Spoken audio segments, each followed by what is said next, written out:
Okay, and our last presenter before our break is Miguel Gaspar Silva. He is the industry director for utilities at SAP in the EMEA region. So let's give him our full attention.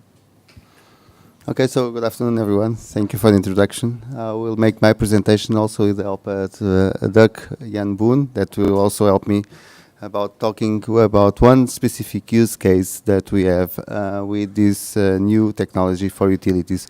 So what my presentation is going to be about today is very much about very concrete applications that we are giving to our in-memory technologies in the case of our company, where concrete companies have adopted this technology for different purposes. And I would like to guide you through these very concrete examples of, that hopefully will illustrate how things are changing ahead. So if we look at what is coming ahead, of course, I think this picture is a good picture to illustrate where somehow I feel we have been so far. So obviously having a reliable machine, a much better way of going from one place to the other compared to everyone around us. But obviously now that we have specific use cases and applications with in-memory technologies, now we see that maybe we do not have the most innovative machine to go from one place to the other. Of course, when I look at the use cases that I will describe to you in this presentation, I'm starting to feel that I'm going from this machine to maybe this one. So that's a bit where I think that these new technologies are leading us in terms of the business process execution in the utilities world.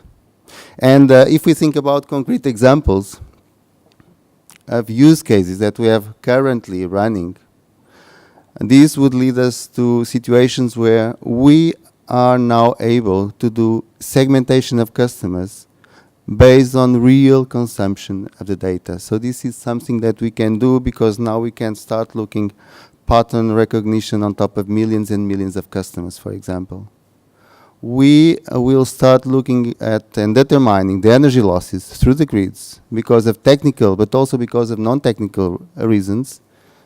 In a very different way. We will have a very accurate way of determining this, collecting all the measurements in the different points of the grid and doing the right settlement most of the times on the fly, just in a few seconds compared to sometimes hours as we take in the traditional transactional systems. Looking at the assets now, we are finally able to start digesting all the data that we have been collecting about the assets, about substations, transformers, and that so far utilities, the business users have not been able to explore.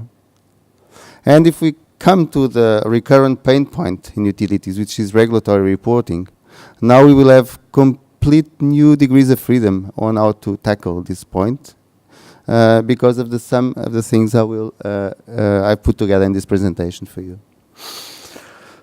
So what is this about? So this is about, in particular, using the in-memory technologies to start getting the business insight.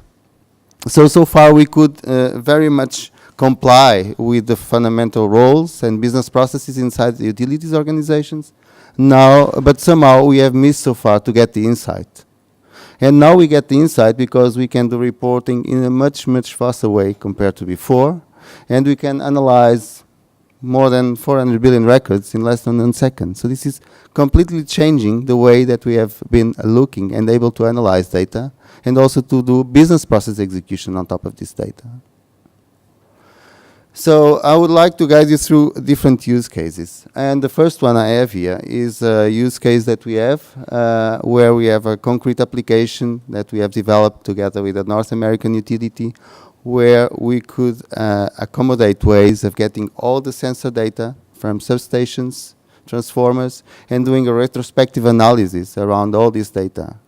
And besides doing this retrospective analysis so that we can have a much better way of determining what is the condition of the asset, we could even determine what exactly was the condition of the different sensors, the many sensors that we have in these substations and assets that are measuring the temperature, wall temperature, well, current whatsoever, and that are really many times not working so properly. And because they are not working properly, they are raising up alarms where teams and crews will go to the place, and finally they don't really find anything disruptive. So this is one of the areas where we've been working. The second one that I asked Dirk to maybe come on stage and tell us is a case that we have developed jointly with Alianda, the host utility, where we have also applied this for peak load forecasting. Jan, please. Yeah, I'm Dirk-Jan Boon from Oleander, or Leander, and I would like to present one use case where we use HANA for our solution. First of all, the background of this use case is that we have our grid, and we have 21,000 sensors in our grid, which will increase in the future, of course. These sensors produce 2.2 billion records per year, which we want to analyze. We want to determine the peak load for each substation, and we have in our grid 400 substations. Based on that peak load, we want to forecast the load, which is an input for the investment planning for new transformers or new cables.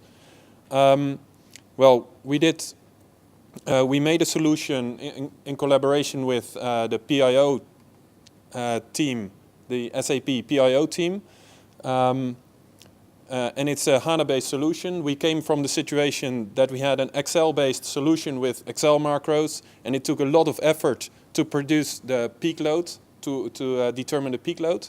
And now we made a solution based on HANA, and we made a dashboard that uses the data and gets it from HANA. And well, three very nice features of this solution are that the data extraction process, which used to take a lot of time, is now automated. We have automatic outlier detection because we use algorithms, custom-made algorithms by the PIO team of SAP. Which detect the outliers. So here you can see one outlier. And well, we produced an intuitive UI to analyze the data and determine the peak load. So what does this solution bring us? It reduces the effort of determining the peak load by a factor of 6. And well, we believe that this is as this is the first application of HANA within our company, and well, one of the first data analytics projects within our company, we believe that this is only the starting point, and it will become increasingly important for our company. Thank you. Thank you, Dirk. So thank you very much. I would this is another use case, as I said. Obviously, we also have many use cases around the energy part, not only the assets. And a key capability that we have so far is exactly that we are now able to do pattern recognition on top of universes of millions of customers. So this is something that we have also worked with several utilities in terms of using this capability. And the very good thing here is that before we would take days and days to do pattern recognition on a universe of 1 million customers that would have smart meters in place. And now, of course, we can do this just in a few minutes. So this is a complete change in the way that we can approach the universes of millions of customers as we have them. One utility, a utility retailer, is already using these capabilities exactly to improve the ways that they do pricing, that they look at their portfolio management, that they do forecasting and settlement in this case. The other case that we have been working with is around energy settlement. So also normally is a process that takes time, that normally is somewhat challenging to do a periodic energy settlement from the perspective of a distributor on a daily, weekly, monthly basis as they need to do. And we are currently doing a proof of concept in terms of accelerating and enabling that the energy settlement starts to be done in a much faster way so that it serves the interests of the business here. Now, finally, in terms of the utilities use cases, we have been also working considerably in terms of improving ways of determining frauds. And we have exactly a solution from a company that has developed on top of HANA ways of determining what are the suspects for the frauds, for the commercial frauds, many times so-called the non-technical losses. And now what we see here is that compared to the past, we are now able to do determination of frauds based on whatever genetic algorithms we have implemented, and going down from days just to minutes in terms of the time to execute. So this is also another use case where we can see how things can change for business process execution. Now, besides the use cases that we see for utilities, of course, there are very important use cases that we would also see for end consumers, right? And of course, we can leverage the same platform for energy data analysis so that we can serve what are the interests and use cases for end consumers as we do for utilities. So what has been also our focus is exactly now to enable that customers can also get the insight on their energy consumption based on this. And for that, we have this application on top of our in-memory technology that is allowing customers to monitor and benchmark in detail what is their energy consumption. So all these are areas where exactly we have been working so far with concrete customers so that we can accelerate the transformation for the use cases in utilities. But anyway, what we foresee here is going in a non-disruptive transition way to a new utilities platform where we will enable this real-time business with applications on top of this, where we will be able to handle large volumes of data and, of course, deliver value out of these volumes of data to the business and also to the end consumers.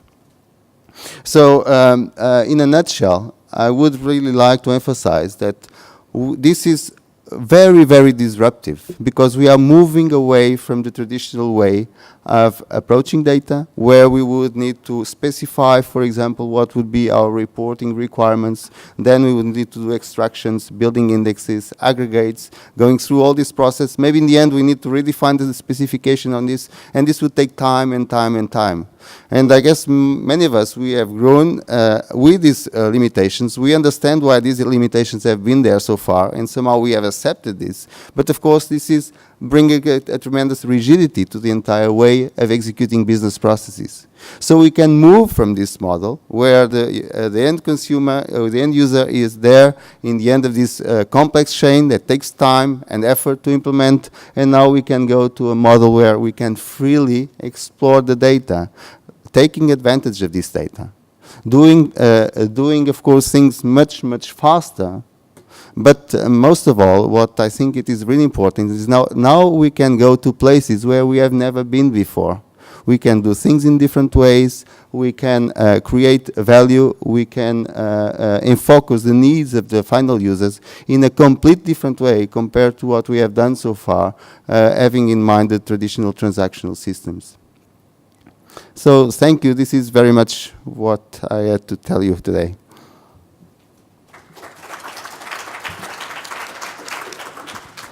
Thank you, Miguel. I'm sure we have some questions, so please raise your hand. Okay, I'll come right over for you. So I'm curious, how do you connect your HANA to the MDAS? Like through UDB connector, or how do you extract data from MDAS? So there are, let's say, the standard tools to make extraction of data and then uploading, which they are quite fast and performant. And some of these vendors, what they are doing is that defining exactly a specific extractor so that they can, let's say, in a very easy way, upload this data directly from the MDM to the smart metering analytics solution, and then you can do all these things and some more that I mentioned today. No. This would be normally delivered by each of these vendors, and what you can do is you use some of the SAP tools to take this transformation. But anyway, let's say the owners of the original data structure are of course the MDM vendors, and they are the ones that then would be able to provide this. Or of course or alternatively, you can do this on a project basis. So you take it pipeline, or I didn't get it. what is the form of data you get from MDAS? Is it a pipeline? Yeah, could be, yes, for example. But I mean, what you need to do is you need to map both structures, right? And normally this has to do with the ETL process that you do. And this is something that you take into consideration. What is the original structure? You do the ETL process and then you upload it to HANA. Any other questions for Miguel before we go to a break? Thank you, Miguel. Thank you. Thank you very much.